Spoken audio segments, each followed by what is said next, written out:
How's it going? Back here sooner than I thought, but we did have a pretty busy week last week. So I figured we might as well talk about the two biggest releases that came out in the rap genre of 2024 so far, even though it's very early. I would talk about the Kali Uchis record. I would talk about the Ariana Grande record, but I may move those towards a month end list.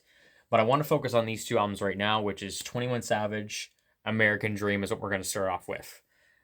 So this is a tie-in to a movie with Donald Glover and I forget the other actor's name, but that's going to be dropping around, I think, in the summertime. So this is kind of a tie-in, kind of motion picture soundtrack kind of deal. But it's funny because we're talking about Kid Cudi after this, but I feel like this is a little bit more of a thing on its own. And that's why I kind of want to focus on that. So American Dream, the critic score of this album as of it stands right now is at a 73. So pretty decent. 7 out of 10 is something not to scoff at, especially when considering the last year that we had in 2023 when rap was kind of in this state of it didn't know what its identity, it didn't know where to go.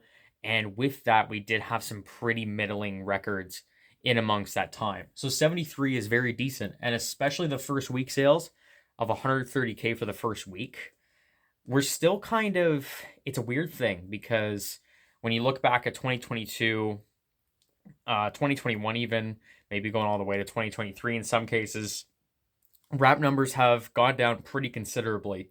So 130K is still a pretty great number when it comes to the contrast of the past few years.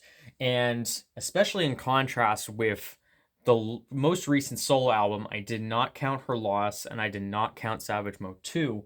But if we look at I Am Greater Than I Was, which dropped in 2018, the critic score is 79. If I'm going to give a very brief kind of overview of I Am Greater Than I Was, I will say that it probably should be in the conversation as a trap classic.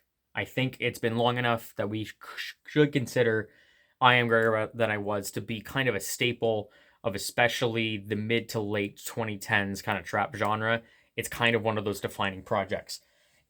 First week sales are exactly the same pretty much, 131K. So the consistency and the demand for 21 Savage is there. And it does help that you had the Metro Boomin collab album as well as the Drake album to kind of catapult it to keep to the consistency.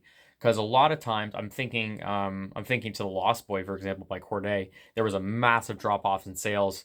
Nothing was happening in between those points. There wasn't a lot of features at that point. But 21 has stayed consistent, and that's what you have to do kind of nowadays, is that it's hard to take a year or two off of just doing nothing. Because if you do, then you get numbers that are falling down quite considerably. And that's still going to be an interesting conversation when we get to Insano.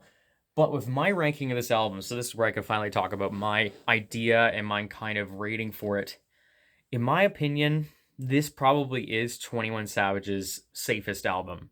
I feel like I have listened to a lot of the same flows, the same kind of production before, but that's not to say that the kind of stuff that's in 21 Savage's wheelhouse is not a bad thing. In fact, you still get some incredible tracks on here. You have Red Rum, you have Dark Days, you have so many other great songs. Should Have Worn a Bonnet with Brent Faiyaz. There's many great highlights on this album. It just doesn't steer away from the traditional 21 Savage fare.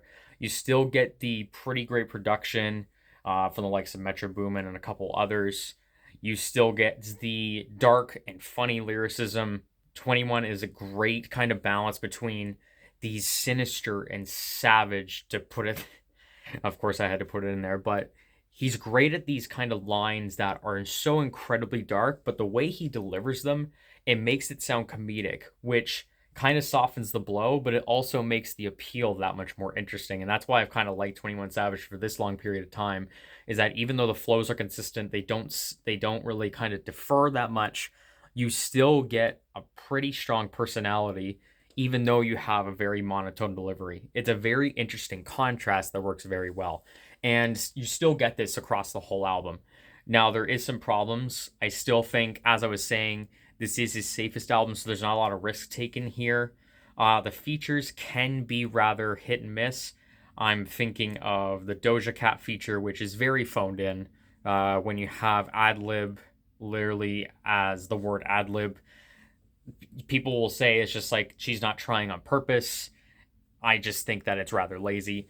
And the Young Thug feature, which the more I listen to it, the more I realize it is blatantly censored to avoid incriminating evidence, because he does say the jury came in with a mop, which I'm going to assume that means is that the jury is trying to set him up, trying to ruin his life in a way. So all of that was completely scrubbed off the record. Now it's gotten to the point that used to be my favorite track, but now it's gotten to the point where I listen to that so much is that it just becomes unlistenable. So I have to turn it off. The beat's great though.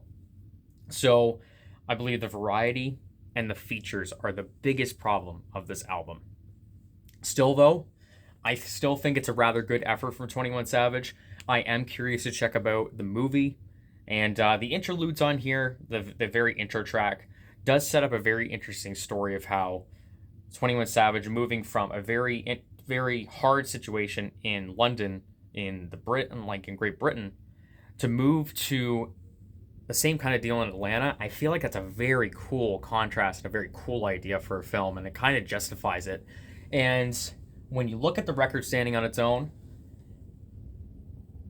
I still think it's like a 7 out of 10. And you still get some great songs like Red Rum, Should Have Worn a Bonnet, all those kind of stuff I was talking about before. And if you're looking for the same kind of energy, the same kind of album that 21's been giving you for the past couple of years, you'll still get it on this album. So I would still recommend it. Definitely give it a shot. You probably have already.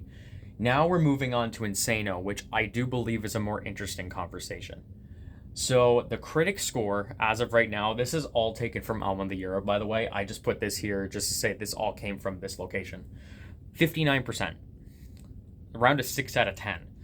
Which, Cudi, I looked actually the general consensus across this whole catalog, and it's kind of fallen in that same kind of territory, around a 70, or like a 64, kind of around those lines. I don't know why I put 45%, but it's supposed to be 45K. So I will fix that right now while I am here. I written the 5, but you get the idea. So 45K. So rather low for Kid Cudi. There was a good amount of singles released from this. You had Porsche Topless. You had that absolutely horrendous snippet that was released on Instagram, immediately was taken off. And then you had At the Party, which is still one of the better tracks on this album. But the last solo album, I wasn't going to count Intergalactic because Intergalactic really feels that you need to watch the movie to understand and kind of see how it coalesces and kind of coincides with the album itself. I feel like the movie takes precedent over the music. So I wanted to move on to an actual album that was released, his last solo album that was kind of more primarily focused on music. That's kind of the difference between the two. And that's Man on the Moon 3, which was a massive return to form for Cudi after kind of trying to figure out where he was going to go with the rest of his career, especially being this late into his career and having all the experiments that he did across the early to mid 2010s. But it was a critic score of a 72. And to give my kind of consensus of Man on the Moon 3, one of the most underrated albums of that year of 2020. 2020, of course, we had the pandemic and all that kind of stuff going around. But this album kind of went under the radar, and now people are starting to appreciate it a lot more. Loving Me with Phoebe Bridgers is one of my favorite songs that he has put out. You have Show Up with Skepta and Pop Smoke. This album provided the trademark Cudi sound, but it did kind of differentiate itself enough to make it stand on its own. The first week sales of Man on the Moon 3 was 144K, so a massive jump and a massive fall for Insano. And now to talk about Insano for me as a whole, I like it, but I think it's getting worse for me over time. I feel like Cudi is back into the mode where he's kind of in a crisis, an identity crisis, if you will, of where his sound is supposed to go. And I'm thinking about the times that when Cudi was performing on stage and water bottles would be throwing at him, and he wasn't really liked upon the public that much. He seemed like he was selling out. He seemed like he just wasn't really for the fans and making the music that people wanted him to make. And I feel like this album is a response to that in a way. of kind of making a sound that's a little bit more stadium friendly and a little bit more of the sound that's currently happening right now. This is the most trap inspired Cudi album I feel like I've ever listened to. And I know Travis Scott was a big inspiration, or Travis Scott was majorly inspired by Kid Cudi. But now it feels like it's come full circle where Kid Cudi is trying to chase Travis's sound, especially with this album.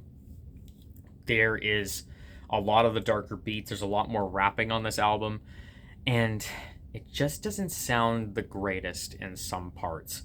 And I feel like the best parts of this album was where it kind of goes away from that darker sound.